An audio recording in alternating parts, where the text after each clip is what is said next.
Hello, my lovers. TMUA today, paper number 1 from 2017. Let's get going. So first one, we've got some dy dx. We want to find y in terms of x when x is 1 and y is 5. So let's integrate this thing, but before we do that, let's split this bit up. So we'll have the 3x squared still, and then the 2 over x cubed is going to be 2x to the minus 3. That's a negative. And then we'll have a plus. There'll be a 3 in there. X over x cubed, x to the minus 2. Integrating this then, what we're going to get, raising that power, x cubed, 3 divided by 3 is just 3.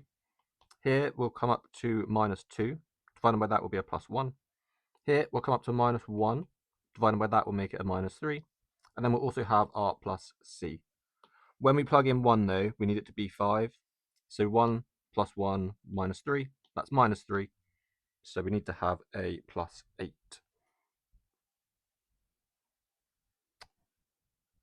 No, ignore me. We got 1 plus 1 is 2, minus 3 is minus 1. So therefore we need to have a 6 on the end. So it should be C for the first one, which is correct. Lovely jubbly. Number 2 then, this function is given by this bit. What's the value of the second derivative when we plug in 1? So to expand these brackets, what do we get? For the first bit, will be 4x to the minus 2. Times these together, what we're going to have, the 2's will cancel out. We're going to have a negative. We'll have an x cubed on the bottom, so x to the minus 3. But because we've done this kind of expanding the bracket bit, we'll have 2 of those. And the last bit, let's square that. We'll have x to the minus 4 plus, what will be a quarter of that thing. Lovely. So differentiating this, what we're going to get, we'll get minus 8 x to the minus 3, sorry. We'll get plus 6 x to the minus 4. And we'll get minus x to the minus 5. Doing that again, so that's f single dash. F double dash then is going to be 24 x to the minus 4 minus 24 x to the minus 5 and plus 5 x to the minus 6. Plugging in 1 is the same as just adding the coefficients. So 24 minus 24, they just go away. We're left with just a 5 on the end. So for number 2, it should be C, which is correct. Number 3 then, line has the equation 6 minus 2x. Second line is perpendicular to L, passes through the point minus 6, 0. Find the area region enclosed by the 2 lines and the x-axis. Okay, let's draw ourselves an x-axis. Draw ourselves a y-axis. We're going to have 6 minus 2x. So it does come down quite steeply, but I'm still going to draw it not too steep. Well, we know this is going to be 6, and this will be 3 as it comes through. I think plug in the value for 3, we get 0 from that bit. So that looks good. We want to have a second line is perpendicular and passes through the point minus 6, 0. So over here, some side, we're going to have a minus 6. What I might do is just move all of this over ever so slightly like that. There we go. And it's going to be normal to the curve we already have. So there should be some line that comes up, goes through like this, and that is a right angle in there. So you can see we've got some triangle. We just want to work out the area of this triangle. So we've got the base of it already. It's going to be 9, yeah. Let's work out the height of this thing. So if it's going to be perpendicular, what we know is this second line is going to be y is equal to the negative reciprocal of that gradient. So a half of x plus some c. And we need to make sure when we go through minus 6, we get 0. So minus 6 on there. What's that going to do is going to be minus 3. So this needs to be 3 as well. So it should be plus a 3. And now then, let's set these bits equal to each other. So this thing equal to the 6 minus 2x. We can add the x to the other side. We'll have 5 over 2. Lots of x will be equal to 3. So x should be 6 on 5. And then what we can do is go and plug that back into one of these. So let's do this one. Half in the x will be 3/5 plus 3, which is 15/5. So it should be 18/5. So this point effectively is 6 over 5 and 18 over 5. So it should be on the right-hand side of the, like this should be over here, do you mean? But it doesn't make a huge, doesn't affect the drawing. We could just get rid of that line and it will be fine. So that's good. So the height of this triangle then is 18 on 5. The base of it is going to be 9, and we need a half of that thing. So looking at that, we're going to have a half of 18 is 9, times by another 9 is 81. So 81 on 5. 80 of those would make a 16, and then 1/5 left over. So A for the answer, and that is correct. Lovely jubbly. Number 4 then. Got some quadratic, times it by another linear thing. The resultant product is divided by x plus 1. The remainder is minus 24. What's the value of p? Okay, so if we divide something by a linear factor and the remainder is so much, we can just plug in, like in this case, minus 1. So doing that, we're going to get 3 minus 3 is 0. This will be minus 8. Putting in the minus 1 over here, we're going to have minus 1 minus p, or minus p minus 1. And this thing should equal to 24. Lots of negatives in there. Let's just get rid of all of those. So 8, lots of p plus 1 is 24. So p plus 1 is 3, yeah. P's got to be 2. Lovely jubbly. Is that all good? Yep. Beautiful. Number 4 then. Ooh, big tick up there. S is a complete set of values for which they satisfy both of these inequalities. Okay, this one's nice and simple. 2x is bigger than 8. So x is going to be bigger than 4. On this side, let's factorize it. What do we have? 2 and 6? Yeah, 2 and 6. X minus 2. X minus 6. We want that to be negative. So that's the same as being in between those numbers, because this is a positive quadratic, yeah, so it's going to be a smiley face. Goes through at 2 and 6, so yeah, in between those two. This we did want positive, so that's all good as well. So we want to have from 4, and then also between 2 and 6. And we want it to be both, so we need to have this region, and if you think about that little zone there. So between 4 and 6. So 4 is less than x, is less than 6. Doing this then, that is not one of the answers, but we can see we need to have some sort of combination of them, like it's not just one of these ones, yeah. So how do we do that? Think of this as a quadratic then. We want this bit to be true. So you can have it anywhere between 4 and 6. So we want x minus 4, x minus 6. That should be positive, yeah. So expanding that, x squared minus 10x plus a 24 needs to be positive, and that is D. Is that true? According to the mark scheme, the answer should be C. What have we done? Oh, sorry, we want less than 0, don't we? Not bigger than 0. Less than. So move that up to C. Beautiful. Looks good to me. Number 6 then. Tangent to the circle. 12 is the radius. Passes through 20, 0. Crosses the positive y-axis. Okay. Big circle. X-axis, y-axis. We need to cross the point 20, 0. It's over there somewhere. So it's this sort of tangent, yeah. So that's good. We can draw the radius in because we know it's a tangent, so we will have some right angle in there. It's not a very good right angle. Pop, pop. What bits do we know then? Well, the length of that radius is always 12 from 144 square rooted, and this side was 20. This is effectively then a 3, 4, 5 triangle. 5, 3, 4, but it's 3 times too big, so that needs to be 4 times too big. Needs to be a 16.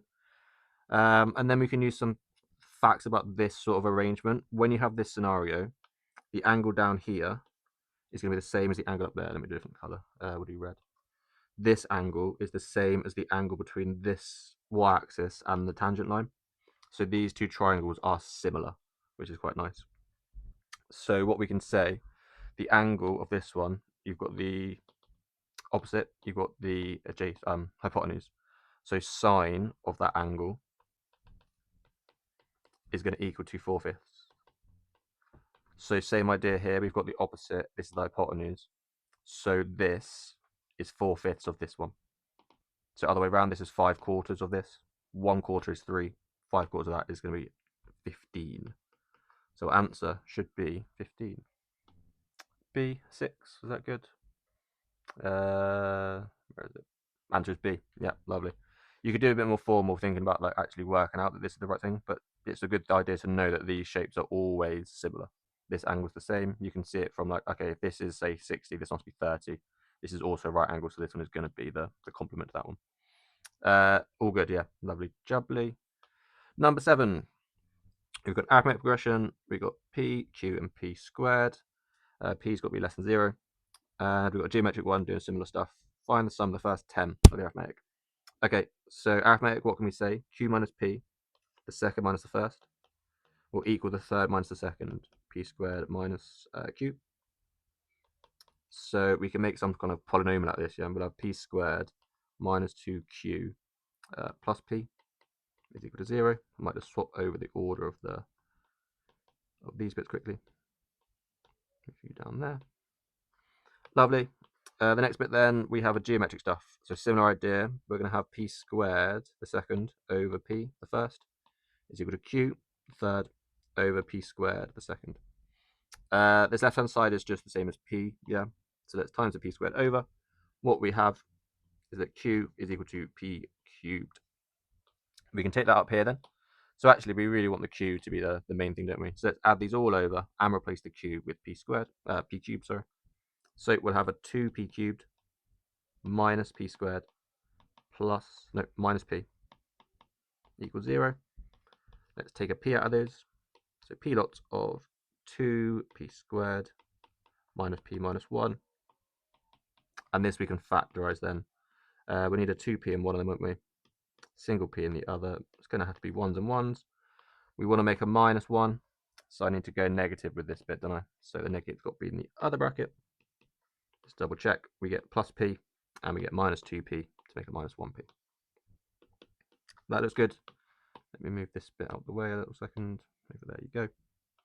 From here then, what we can see, p must either be minus a half, 0, or 1. But we're told that p is negative, so therefore p is going to be minus a half. We can get q from that as well, so q's the cube of that, isn't it? So minus an 8. And we want to find the sum of the first 10 of the arithmetic. So the first term of the arithmetic, a, was actually p, wasn't it? Let's do a bit of a than that. So the first term is going to be minus a half. And the difference then is q minus p, because they're the first two terms in the arithmetic. See up here as well, q minus p. So minus an eighth, take away minus a half. This is negative 4/8, yeah? So you go from 4/8 to 1/8, so that's 3/8. That's not a though, that is r, sorry. So that's good. Find out the sum of the first 10 then. So the sum of the first 10 is going to be 10 on 5, as in n over 2. 2 lots of a, so minus 1, plus n minus 1, which is 9, times by r, so times by 3 over 8. That looks good. On the outside is a 2. In here then, what's going on? We've got 27 on 8. This is another 8 on 8, so altogether we have 19 on 8. So it should be 38 on 8, which is the same as 19 on 4. Is that an option? No. What's gone wrong? Did I just do some wrong bits? I feel like my P and Q is correct. I'm doing it before, I remember that being right. P, blah, blah, blah. What have I done wrong? 9 times, I've done, this is all correct. What have I done wrong in there? Have I just times that together wrong? Oh, this is, what am I doing? This is not, there we go. That should be a 2, and this bit should be the 5. So, yeah, we get 95 on 8 at the end, you can see there. Okay, that's a bit nicer. 95 and 8.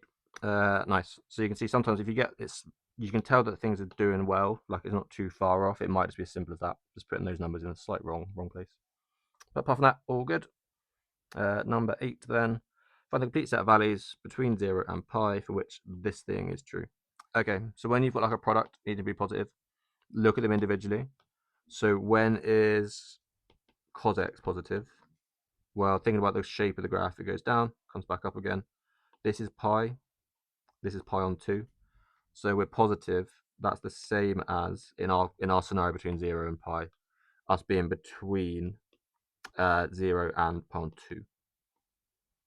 We're allowed to be the 0 as well, so pi on 2 is included in this. That's good.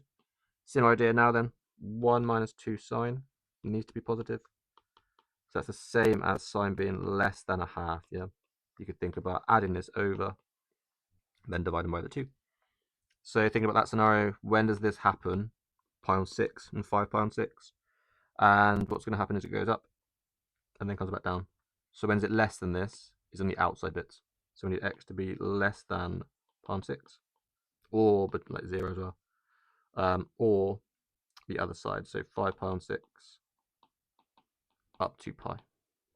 This is good. Let's draw a little, not exactly a number line, but we're going to split it up in a very similar idea where we've got 0, pi, all the regions that we got, basically, all the values that we had, pi on 2, pi on 6, and 5 pi on 6. You see, I'm not really caring too much about the actual, like, this gap size doesn't make a difference to me. All I wanted to do now is go through and check, like, okay, were they positive or were they negative? Like, were we satisfying what we wanted? So for cos, we're going to be between 0 and pi.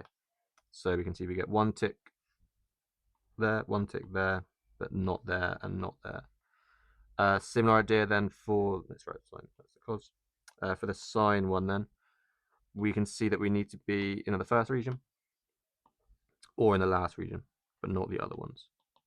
So when are these both, like when are this combination positive is whenever they are the same thing. So either they're both ticks or both crosses. So we can see there we want to be between 0 and pi on 6, or between pi on 2 and 5 pi on 6. So one of these two, and it is this one. So A, 8 is that A, 8 is A. Wonderful, looks good to me. Number 9 then, we've got some circle. Regular hexagon is drawn inside the circle, so the vertices of the hexagon touch the circle. Okay, so a hexagon, it's just 6 triangles in a triangle. So it's 6 triangles. If you think about drawing, like we have a circle, we then can have the hexagon inside that circle, bop, bop, bop, bop, bop, and bop. And then within that actual hexagon, all you need to do is do that, and then you can see we have 6 triangles in a trench coat. Not this, ignore that.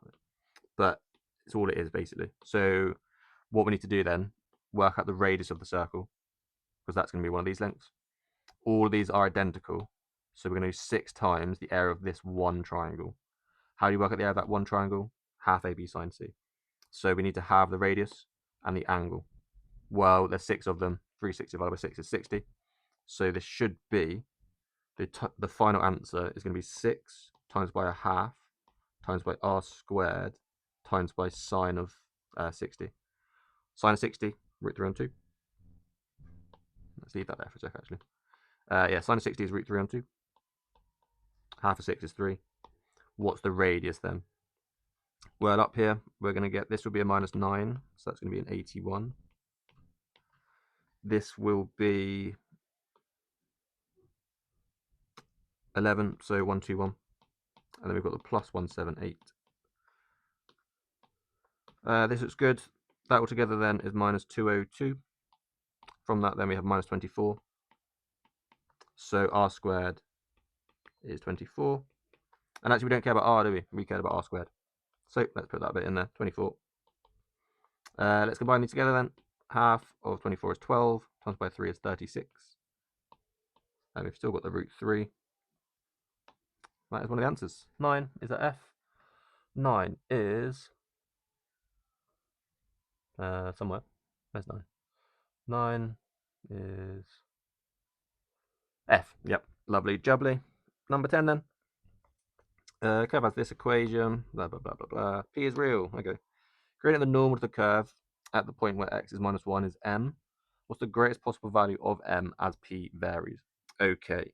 So gradient of the normal where x is minus 1. So first thing, differentiate. F dash then is going to be that we're differentiating with respect to x, not with respect to p for a second. We will do that in a minute. So I'm actually going to be a bit more, no, let's leave that as dash. Dash always means x. So f dash, like I say, this goes away. We're going to have minus 6p squared plus 6p minus 3x squared. Sorry, 6px, that should be. This is good. We could take some 6's out, or take a 3 out, I suppose, can we? Or minus 3. That's minus 3, lots of x squared, minus 2px, plus p squared. That's 2p squared, 2p squared. That looks good. We want then to plug in the value of minus 1. So we're going to have f dash of minus 1. Minus 3 still there. It's going to be 1 plus 2p plus 2p squared. Just double check that's all good. Minus 1 squared is 1. The negative there will cancel out and just leave that left over. Yep, that looks good to me. So now we want the normal. So we need to do the negative reciprocal of that. So what we can say is, yeah, the m then, because this is the value we're finding, is going to be -1, so get rid of that negative. So i.e. 1 over 3, lots of this thing, 1 plus 2p plus 2p squared. Looks good to me. I might rewrite that ever so slightly then, just with powers. 1 plus 2p plus 2p squared, all to the -1. Because now the next bit, greatest possible value of this thing as p varies. So we now want to do dm dp. So taking this thing we've just found and trying to find what is the minimum of that. You can do dp dt. You could think about, oh, this is like 1 over this, so let's just find, we want to find the greatest possible value. So the minimum possible one of this. It's going to be a very similar idea that pops out. As we do the chain rule here, we can think about, we're going to get a -3rd times by this whole bracket to the -2 we don't really care about. And then inside the bracket, we'll get a 4p plus 2.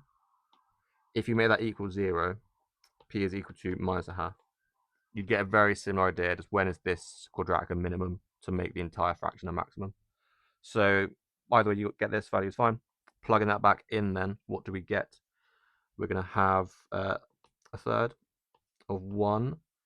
If we double this thing, we get -1. If we square it, we get a quarter. Times that by 2, we get a half. All to the -1. 1 minus 1 is 0. So a half reciprocated is 2. So it should be 2/3 popping out. E for 2/3.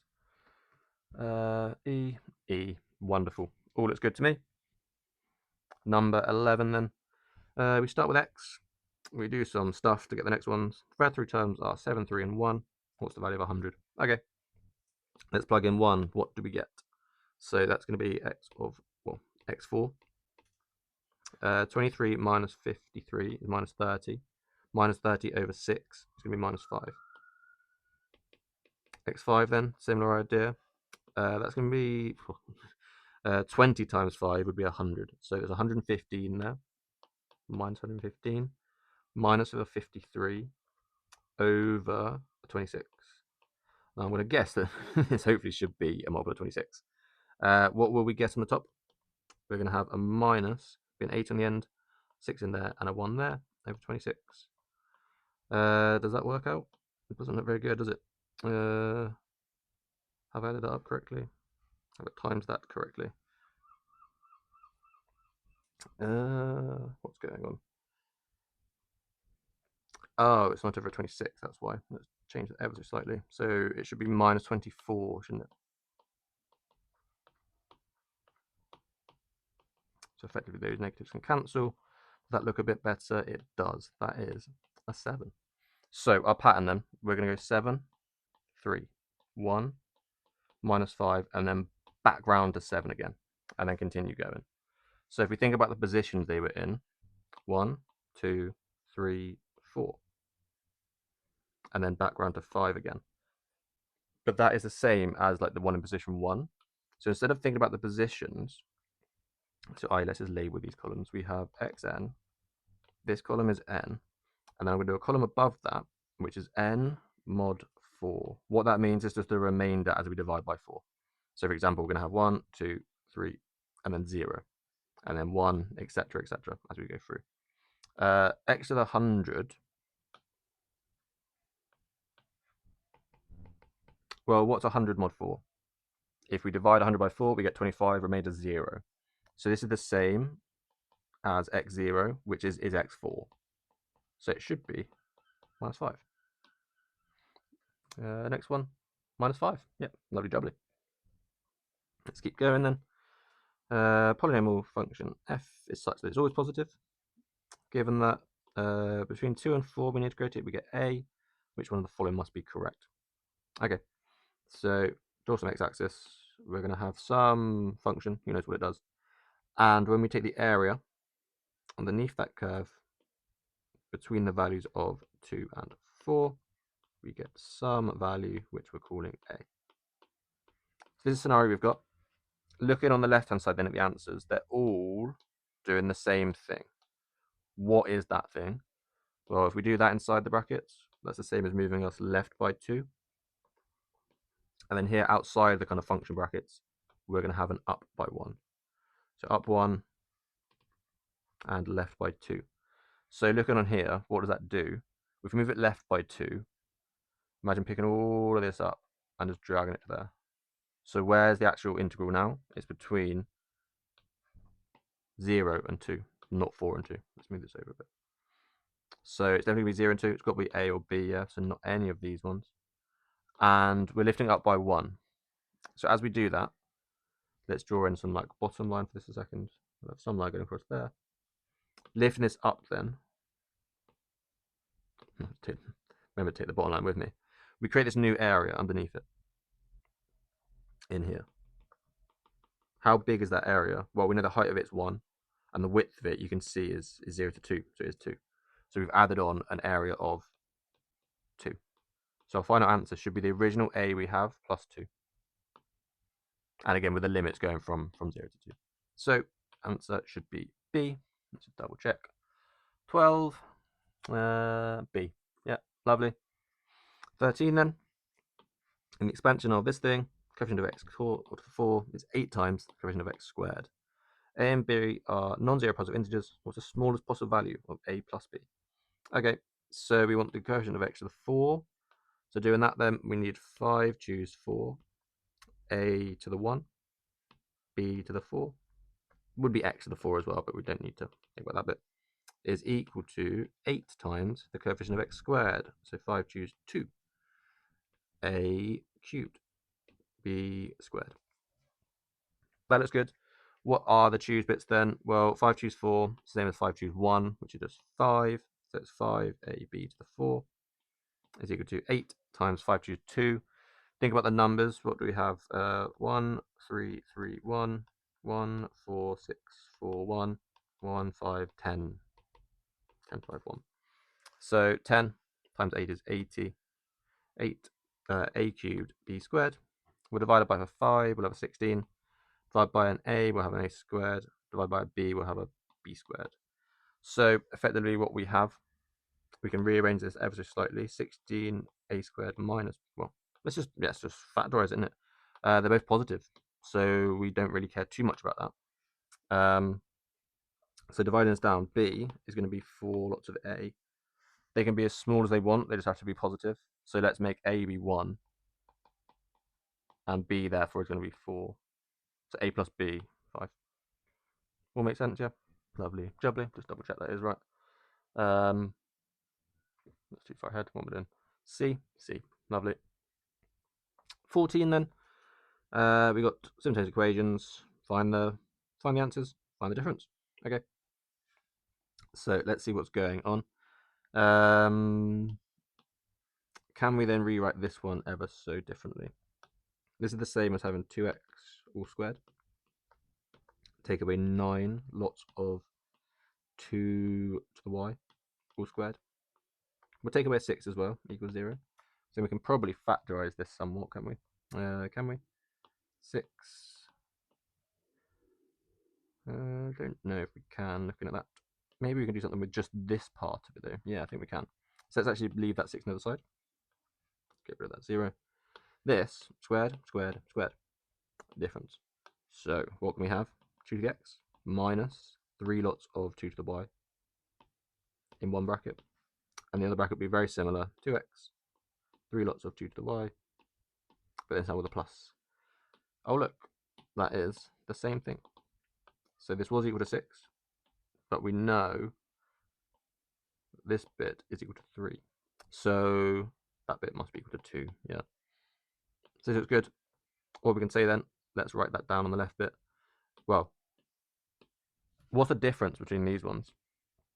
Is the fact that this, we've added this thing twice effectively to change by 1.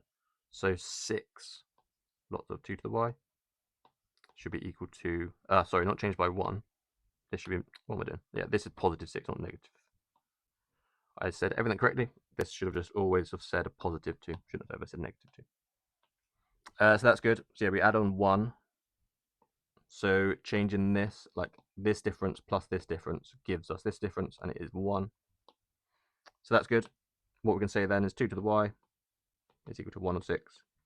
So we know that y is going to be log base 2 of a 6th, which is the same as negative log base 2 of 6.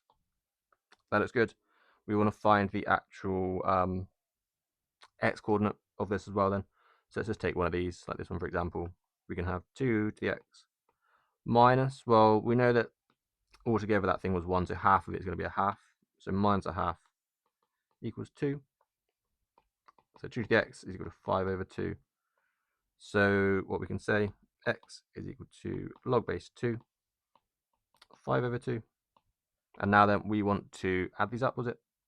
No, we want to do p take away q. So x take away y. So x log base 2 of 5 on 2. Take away the y one. It was negative, so we add it. So plus log base 2 of 6.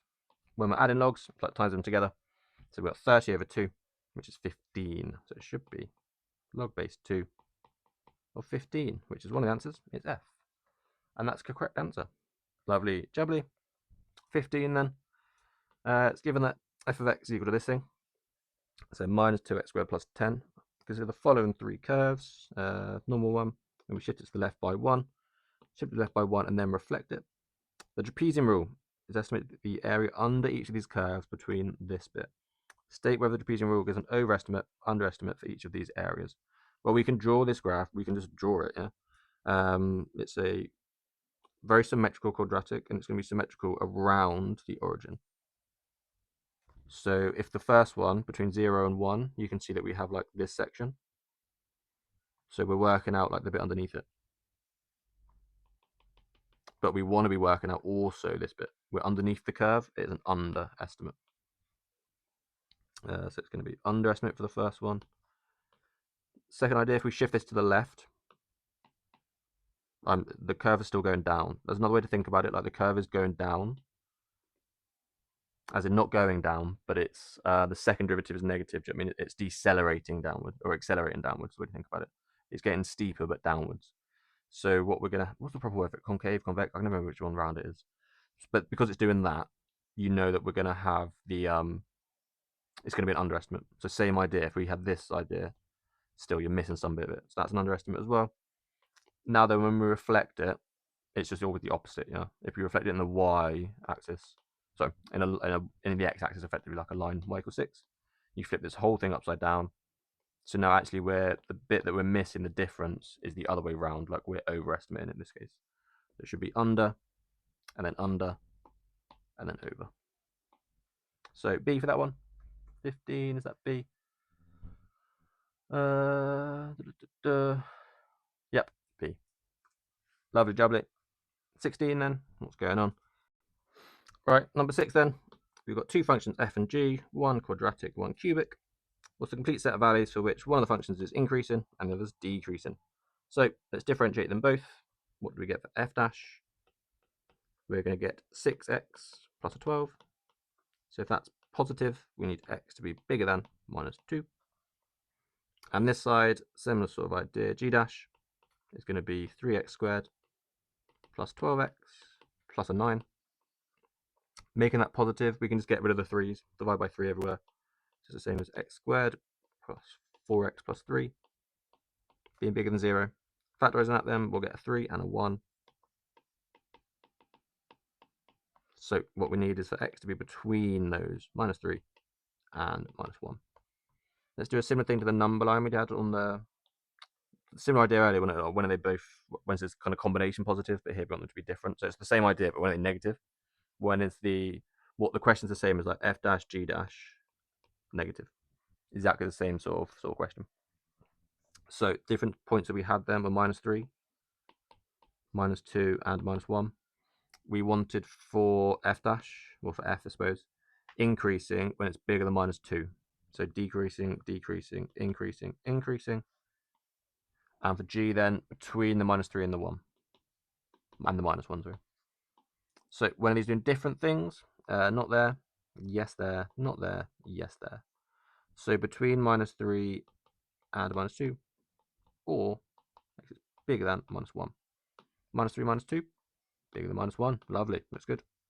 16, should it be C? Oh, actually, it should be E.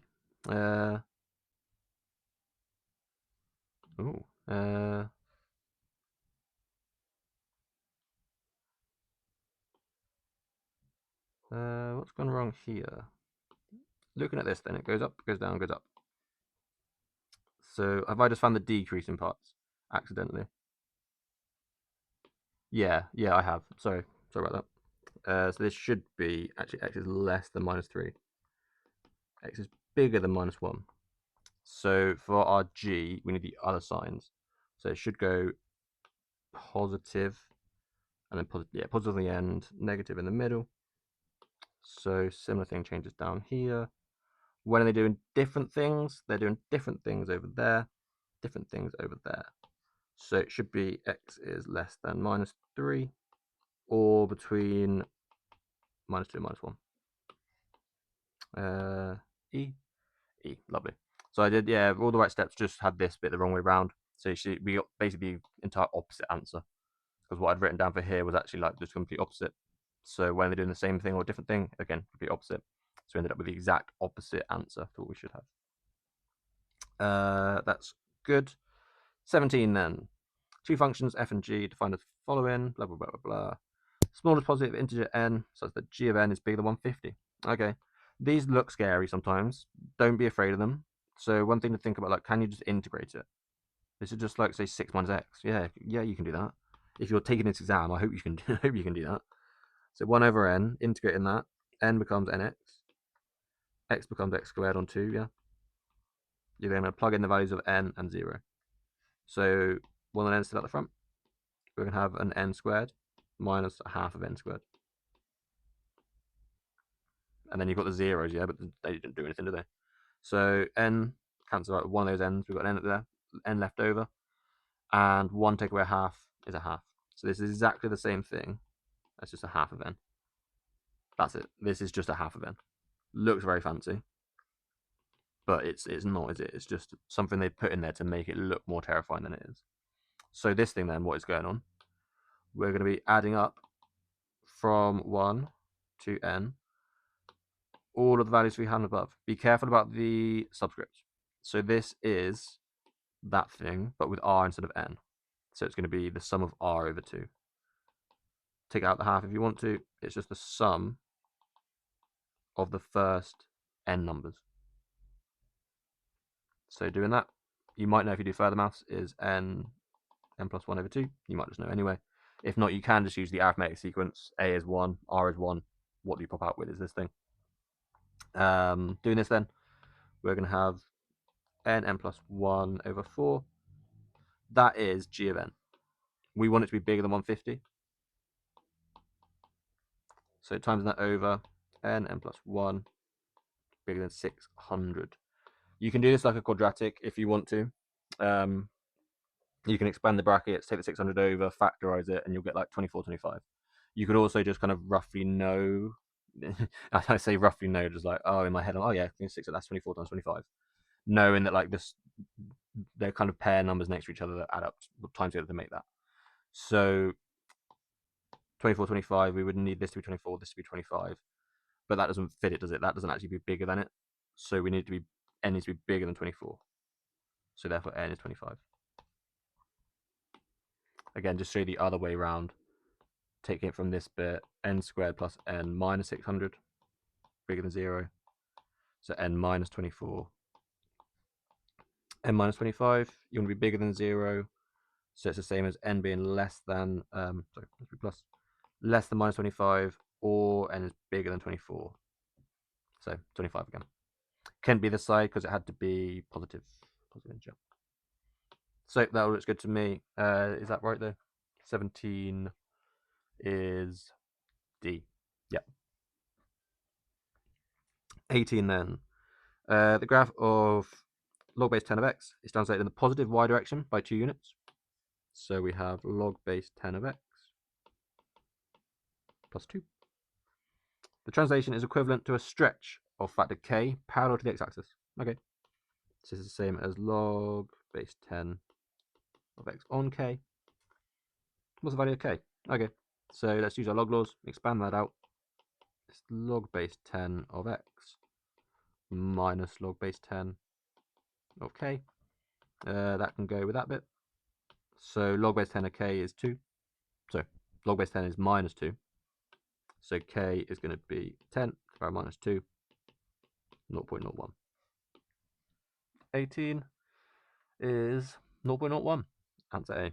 Lovely jubbly. That seems more complicated than it should be. I don't think there's any other way you can do it, really. Maybe you could be more, write down some more lines for that, but does it matter too much if you get the right answer? No, not really. So what have we got now? Set solutions to the inequality, blah, blah, blah, is the interval, blah, blah, blah. Okay. These are all real constants. C has got to be negative. In terms of blah, blah, blah, what's the set of solutions to this thing? Okay. So when this happens, you can see like all that they've done is change C ever so like C's come in a bit more. So let's first of all get like what is P and Q. So if we were to factorize this thing, well not factorize but do the quadratic formula, we'd have minus B plus or minus B squared minus 4 times A times C. That all gets square rooted and all divided by 2. So you can think about like the plus and minus slightly separately then. If we actually just copy this over, make one side be the plus, one side be a minus, and x will be in the middle. This is the scenario that we have, where the left-hand side is going to be P, and this side is Q. That's good. Let's do something very similar with this then.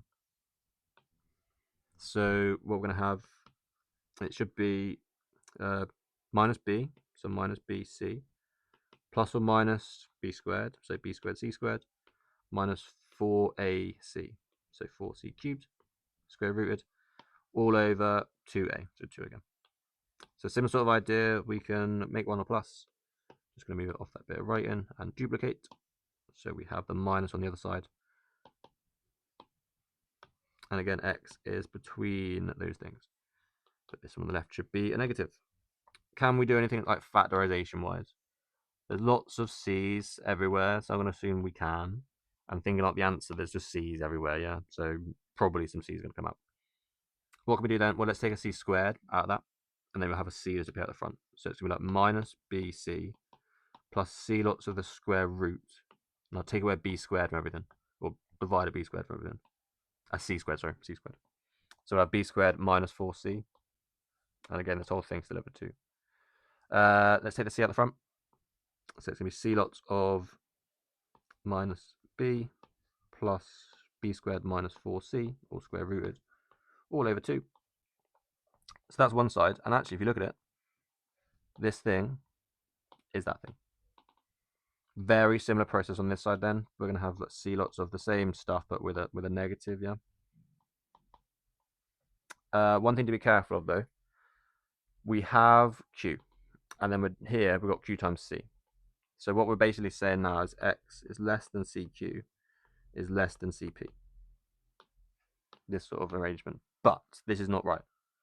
It's not right because C is negative. So actually this thing is no longer bigger than this one. We need to actually swap the order round because C was negative. Because we know that all we've done is take some value, Q, times it by something negative. So when you times by negative, reverse is the direction of your inequality. We should have CQ is less than CP. Lovely jubbly. Let's keep going to the last one. What was that correct, first of all? D is, no, 19 is somewhere. D, yeah, lovely. 20 then, last one. The lengths of the side QR, RP and PQ in this triangle. Sorry, A plus D and A plus 2D. And 3D is bigger than 2A. What is the full range in degrees of the possible values of angle PRQ? So, let's have a look. We can draw this out then. We've got some triangle like this. I'm going to draw that ever so slightly differently just so that all the sides, I don't want to have it look like a right angle or any of the sides be kind of the same. There we go. So let's say we have, what's the angle we're interested in? R. Put that at the top. So that can be Q, that can be P. So Q to R is A. R to P is A plus D. And P to Q is A plus 2D. You can also make sure that the longest side, like D is going to be positive mostly in it. Yeah, they're positive. So the longest side, I've just made sure is the longest side. Do you mean, yeah? So what can we say about this thing? Well, we have angle PRQ, which is this one at the top. Not much we know about this apart from, let's just call that theta quickly. We have side, side, side, and an angle. 3 sides and an angle, that's the cosine rule. I don't know anything else that we can do to start it apart from that thing. So we can say that a plus 2d squared must equal a squared plus a plus d all squared. Take away 2a plus d times away cos of the angle. So let's expand some bits out.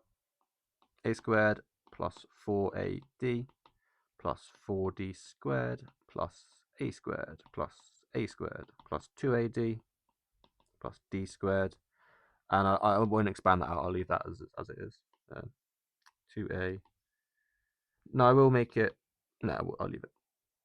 A and a plus d. Lots of cos theta. Let's cancel some bits. A squared and a squared can go. Let's make sure that actually has an equals in there.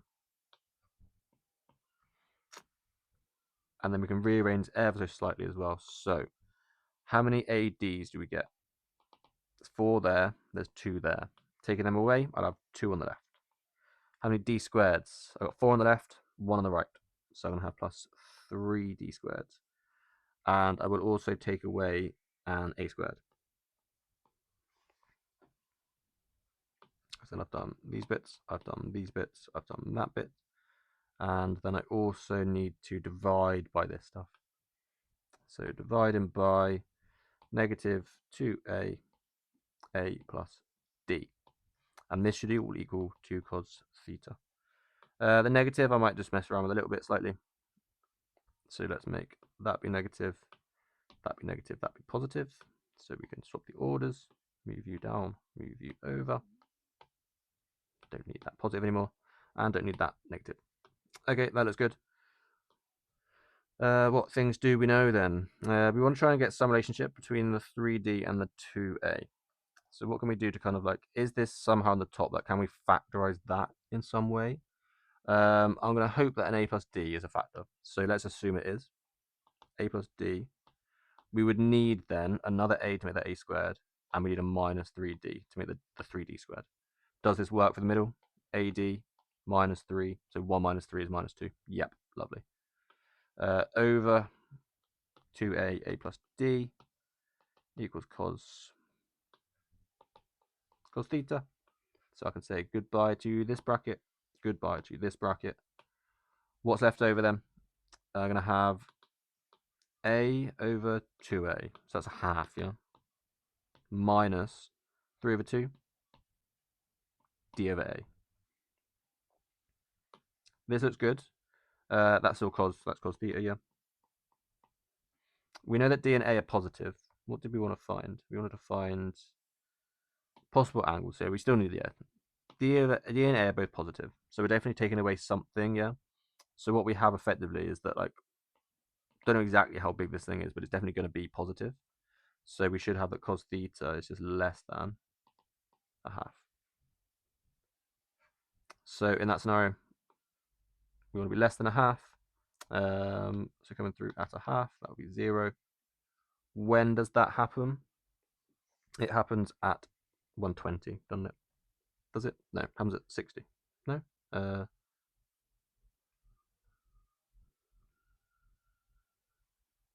What am I doing?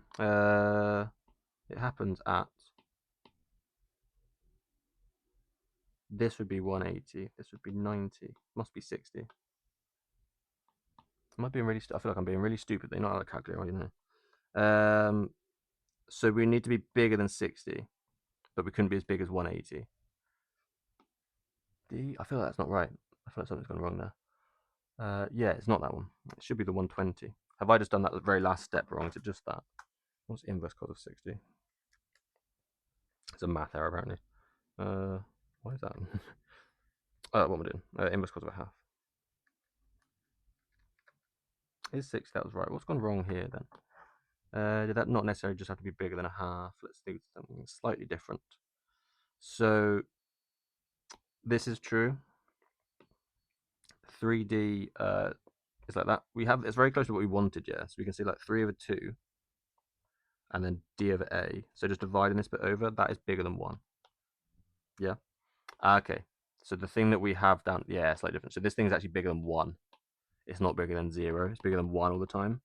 So when you do a half take away something that is at least 1, you must be at least down to minus a half and then go for more. So it shouldn't be less than a half. It's less than minus a half. So everything changes ever so slightly. This line is going to move down there and intersect at that point. So yeah, that is 120. And you can see there we need to make sure that we're bigger than 120. But we're a triangle, so we can never be as big as 180. So it should be E. Double check that one. Yep, option E. Beautiful. Hopefully that's all right. Any questions, give me a shout in the comments. If not, I will see you next time.